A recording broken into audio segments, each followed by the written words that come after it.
R1 into R2 is equal to L by H. இந்த இடத்துல ஹச்சோட value X. இது ரெண்டு தான் படிச்சோம் சரிங்களா. Okay, the ratio of two number. அப்போ என்ன சொல்றாங்க, R1 R2 என்ன சொல்லியிருக்காங்க, R1 R2 வேல்யூ 3 4. சரி, தேர் HCF இஸ், அதோட HCF வேல்யூ கொடுத்துட்டாங்க 4. இரு எண்களின் விகிதங்கள் முறையே, அதே தமிழ்ல சொல்லியிருக்காமா. Find LCM கேட்குறாங்கப்பா. இப்போ நார்மலாக ஃபார்முலா அப்படி முதல் பண்ணுவோமா. இதுக்கான ஃபார்முலா என்ன, R1 into R2 is equal to L by H. போன ஃபார்முலா நம்பர்ஸ், இது வந்து பார்த்தீங்கன்னா ரேஷியோஸ்.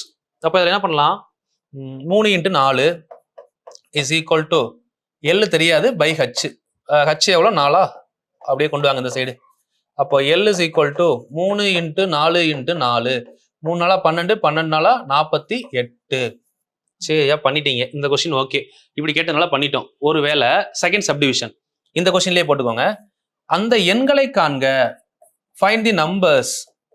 நம்பரே தெரியல நமக்கு, இப்போ நம்பர்ஸும் கேட்கலாம்ல. இதில் நம்பர்ஸ் கேட்டாங்கன்னா நம்ம என்ன லாஜிக் படிச்சிருக்கோம், ஃபர்ஸ்ட் R1 R2 சரிங்களா.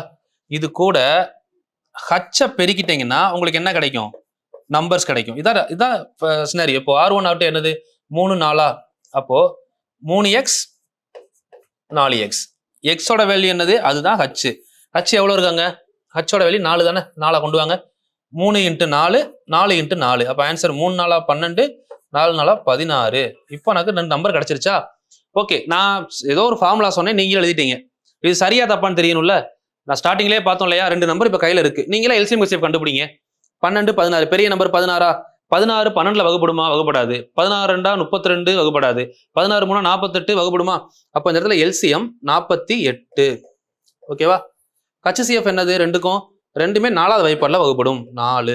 இப்போ நீங்க கண்டுபிடிச்சதை நம்ம கொஸ்டின்ல செக் பண்ணுங்க. HCF 4, LCM 48. சிம்பிள்.